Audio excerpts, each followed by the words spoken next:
Petugas Lembaga Pemasyarakatan kelas 1 Semarang, Jawa Tengah membuka sebuah paket mencurigakan yang dibungkus plastik berwarna hitam.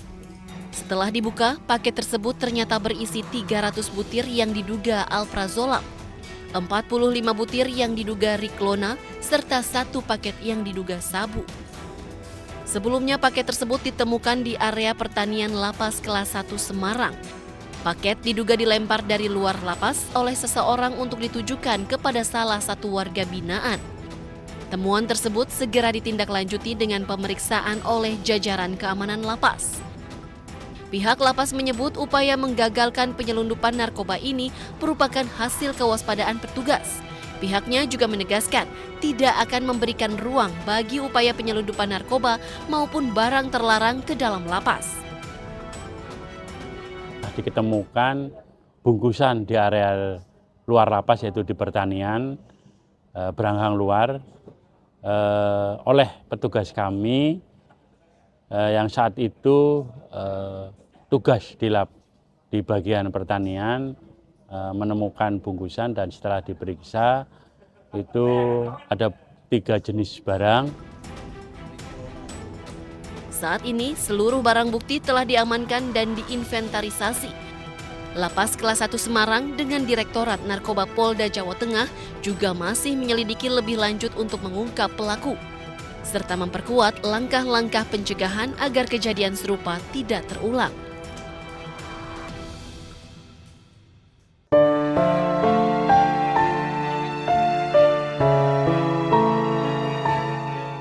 Jenazah Isnani, 39 tahun pasien obesitas dengan berat hampir 300 kg dimakamkan di tempat pemakaman umum Mbah Balak, Plumbungan, Sragen, Jawa Tengah. Tim gabungan dari BPBD, SAR Himalawu, Damkar, PMI, Sukarelawan Sukapura, Sragen, serta relawan lainnya bekerja sama memastikan proses pemakaman berjalan aman dan lancar. Persiapan pemakaman memakan waktu sekitar 2 jam. Petugas menyiapkan peralatan sistem vertical rescue hingga kondisi liang lahat sebelum proses penurunan jenazah dilaksanakan. Pemakaman dengan metode vertical rescue ini menjadi yang pertama kali dilakukan di Kabupaten Sragen. Diketahui sebelumnya Isnani sempat dirawat secara intensif di RSUD Dr. Suhadi Prijonegoro setelah dievakuasi dari rumahnya karena mengalami sesak napas dan kondisi kesehatan yang terus menurun. Dari Sragen, Jawa Tengah, Joko Piroso, iNews melaporkan.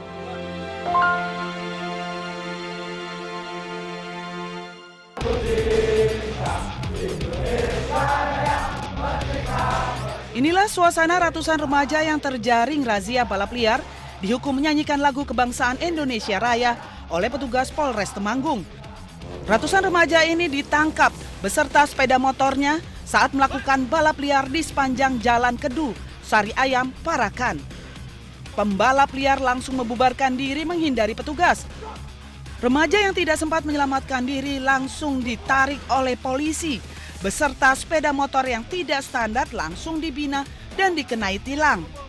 106 sepeda motor milik pembalap liar dan warga yang menonton disita polisi.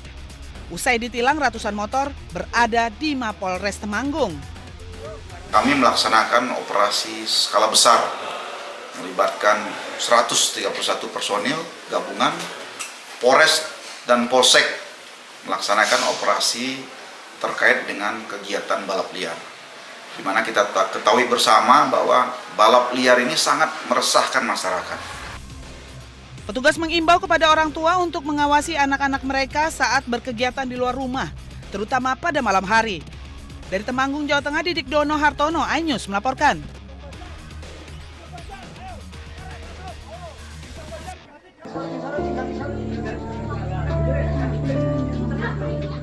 Suasana duka menyelimuti rumah duka AA 14 tahun, siswa kelas 7 SMP Negeri 4 Randu Dongkal, Kabupaten Pemalang. Korban yang baru sekitar 1 bulan menempuh pendidikan di sekolah tersebut meninggal dunia Minggu malam setelah sempat menjalani perawatan di Rumah Sakit Mardatila. Pihak keluarga menduga AA menjadi korban perundungan yang terjadi saat kegiatan masa orientasi sekolah atau MOS. Dugaan tersebut kini masih didalami aparat kepolisian. Jenazah telah dibawa ke rumah sakit untuk proses otopsi guna mengetahui penyebab pasti kematian korban. Otopsi bersama dengan Bid Dokes Polda Jatim, dan untuk hasil dari otopsi nanti akan kami rilis lebih lanjut dari hal ini, karena kami juga dalam proses penyelidikan. Dan Sejumlah saksi telah diperiksa, namun petugas masih menunggu hasil resmi otopsi menjadi dasar untuk melakukan tindakan selanjutnya. Dari Pemalang, Jawa Tengah, Suryono Soekarno melaporkan.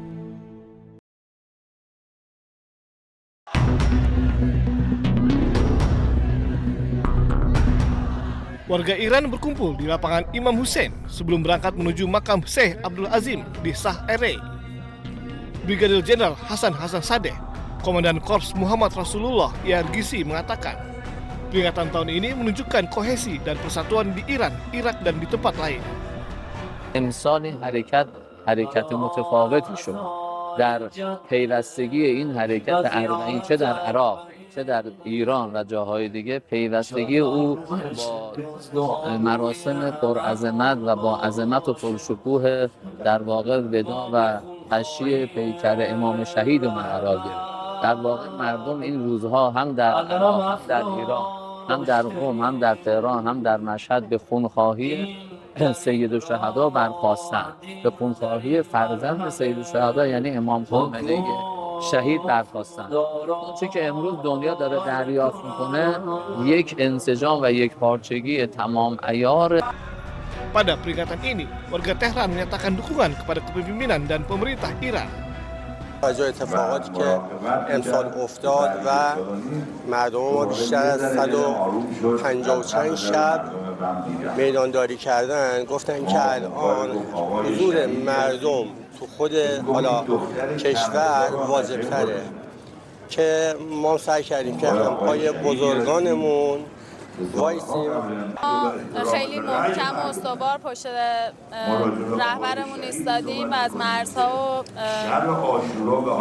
حکومتمون از مرزهای کشورمون خیلی تا پای جونمون دفاع میکنیم تحت هر شرایطی که باشه. Arbain yang diperingati pada hari ke-20 bulan Safar menandai 40 hari setelah Asyura dan memperingati pembunuhan Imam Hussein, cucu Nabi Muhammad dalam pertempuran Karbala pada tahun 680. Prosesi tersebut berlangsung di tengah meningkatnya kembali pertempuran antara Amerika Serikat dan Iran.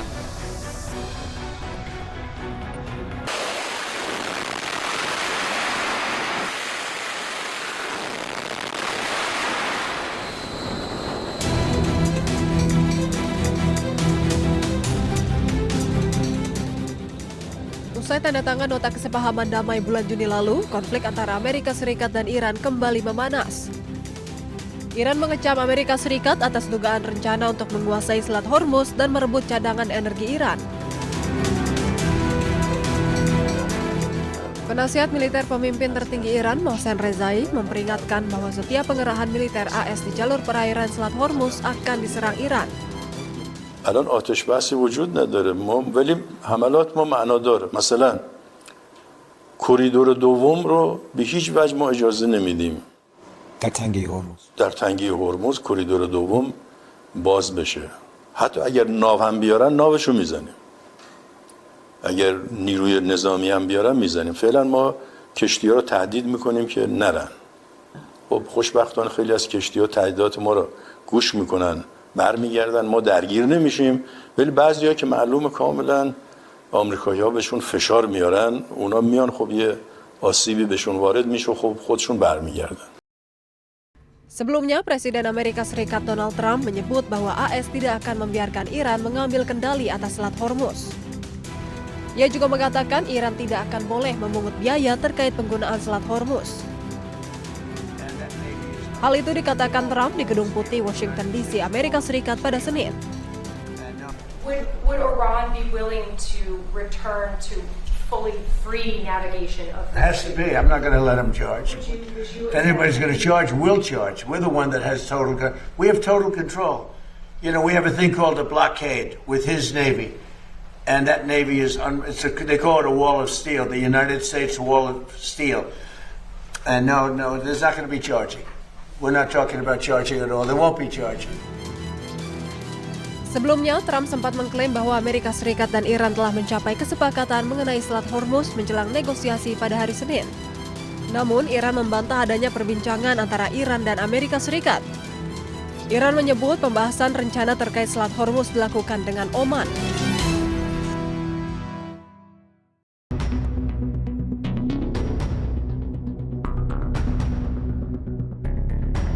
Militer AS telah merilis rekaman yang menunjukkan penegakan blokade maritimnya terhadap Iran.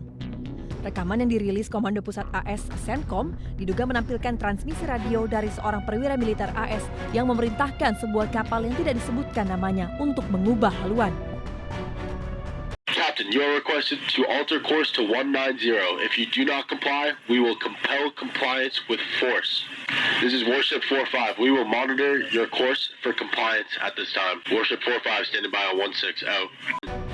CENTCOM juga mencatat hingga 3 Agustus, pasukan AS telah mengalihkan rute 44 kapal komersial, termasuk melumpuhkan 2 kapal dan menaiki 2 kapal lain selama operasi penegakan blokade terhadap Iran. Blokade diberlakukan setelah Amerika Serikat melancarkan serangan terhadap target-target Iran, termasuk fasilitas nuklir pada bulan Juni menyusul kegagalan negosiasi tidak langsung antara Washington dan Teheran. Sejak itu, pasukan Angkatan Laut Amerika Serikat telah meningkatkan patroli di teluk dan perairan sekitarnya.